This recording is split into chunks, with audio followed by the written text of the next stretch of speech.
Hi everyone, and welcome to another episode of the Performance Cafe.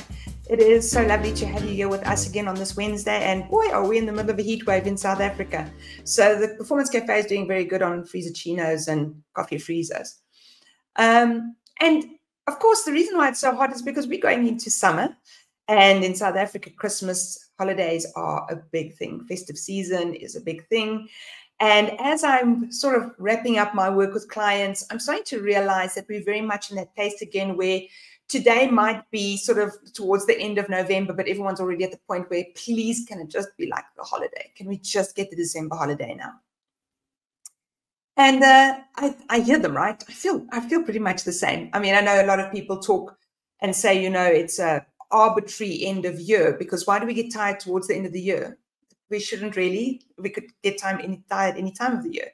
But because of the calendar that we share and the way that our systems work and all the school terms and holidays and stuff, because of that, that is what we are seeing, why we all tend to get tired at the same time. But the fact of the matter is that we still get paid and we are still paying people for the next couple of weeks. And some of us are not going to get to go on holiday over December. So what do we do to keep motivation up at this point of the year? And it's a tough one, especially when you're the person staying in the office and everyone else is going out on holiday. So when I was working through and preparing for this, I actually used a bunch of notes that I've got here on my iPad, on my lap. And I think that there are a couple of trends right now. There are a couple of things that always happen this time of the year. And because of that, it really enhances this whole concept of, oh, it's the end of the year. We wish we could go on holiday. You know, we're tired, that kind of thing. And in it, what happens is we kind of like, let's not start anything new. It's the end of November. Let's not start anything new. Let's just wrap up what needs to get done. And let's wrap it up as fast as we can. And what we see is this rush to complete, the completion, and then we come in January and we just lift off. We just go.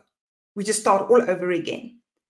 And I think that we never stop and reflect and ponder. And when we do, I wonder if we do so thoroughly. So today I want to take us through a little bit of an exercise on how are we going to do this? Because you see, I think part of staying motivated for the next 4 weeks is to be really clear on what needs to be achieved and what hasn't been achieved and what has been achieved. And today we're going to take a look at, well, basically we're going to take a look at reflection just for appreciation. What did we achieve?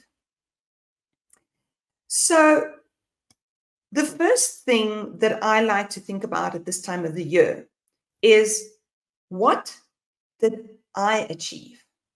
So often when we own businesses, we're the head of a division, we are part of a group, we've got such a big us complex that we never sit down and think, what did I do? So what did I achieve this year? And yes, we all depend on other people. I'm not taking away from that. But what did I drive? What was significant to me? What was a goal for me? What was not even a goal for me? And I landed up driving it and made a difference with it. Because you see, that self-awareness is really great. It speaks to how we feel about achieving a goal. And when we know how good it feels to achieve a goal, we can actually motivate other people to do the same.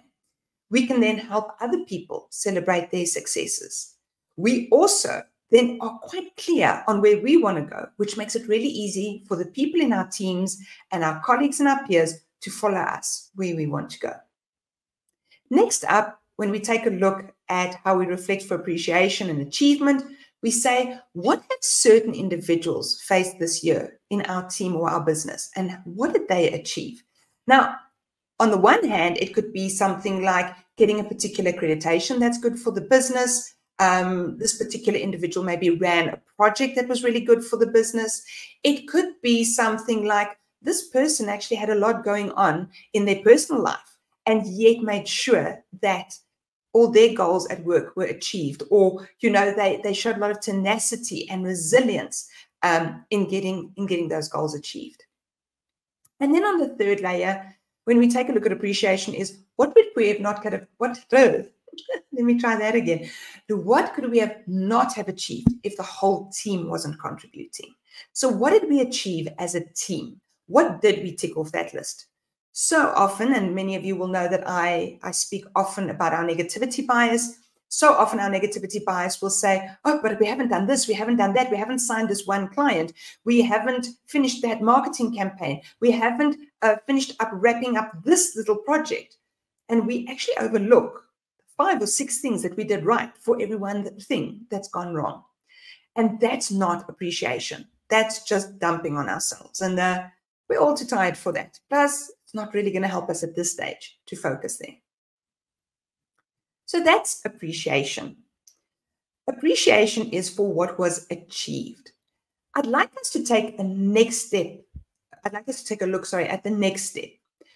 What was there that happened that got fixed, right? Where did we take a look at something and go, we're going to have resilience and we're going to follow through on this and we're going to fix it. We're not just going to let it slide. Now, the difference between achievement and resilience is achievement, we're looking at what did we plan, what worked well, what went well, what did we get done. Resilience says what went wrong, what went totally sideways, what could we have not planned for, but we stuck to our guns and we made it happen. And go through that same situation of taking a look at, firstly, at myself. Where was I resilient? How did that work for me? Where was an individual in my team particularly resilient? And how did that work for them and for the team? And then lastly, where was the team resilient? Where did things go really sideways and we caught it and we made it better? And then there's a third step to this. And the third step is going to ask yet again a question from the 3 same parameters. This question was, where was their growth? Whether it went right or whether it went wrong. Where did we grow from this? Where did we do more than we normally would and find better and newer ways of doing things? Where did we see new talent? Where did we see new potential? You see, if we take a look at all of this, we understand that the year might not have been exactly what was expected. I know certainly in my life, it wasn't. I've had quite a rough year, and there was quite a lot of stuff I had to be kind to on myself. But when I go and take a look at this, there were places that I achieved. In fact, quite significantly. There were some places where I had to be truly resilient. And there actually has been places where there's been a lot of growth. And what I really pride myself on is that growth is going to be another key, another tool that's going to help me better support my clients. So was it easy? No. Was it fun? No.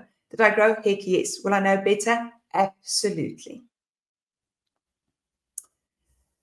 And then what do we do with this? Now I've got this information, and just from a perspective of reflection, I think that this is a really great activity to go through, and really one that I'd really ask you to spend some time on and do in a deep and focused manner.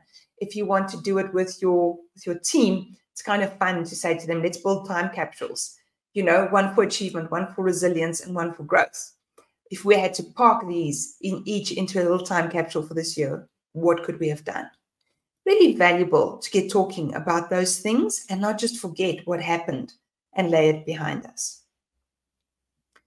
Now, what do we do with this information? Now we understand we've got these bits and bobs. I find it personally, I'm really terrible at celebrating successes. One of the things is I'm actually so busy rushing off into the future. See how I'm speaking to myself as well. So busy rushing off into the future that I don't often stop and celebrate my next successes. The other thing as well is I particularly don't celebrate small successes. And what happens is it is then really easy to get to the end of the year and go, well, there was nothing to celebrate. It wasn't. There was a lot to celebrate. I just didn't take the time. I didn't pay attention to myself. I didn't reflect. I wasn't aware. I wasn't self-aware.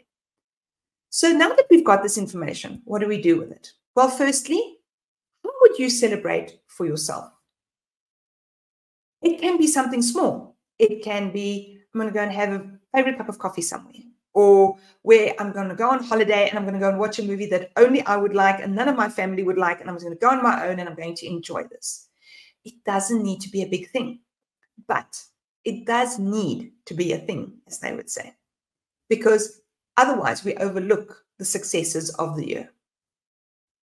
Next up, are you helping individuals and your teams celebrate the small wins? The important thing about this is the moment that something really big happens in any company, there's very often a commensurate response from the company.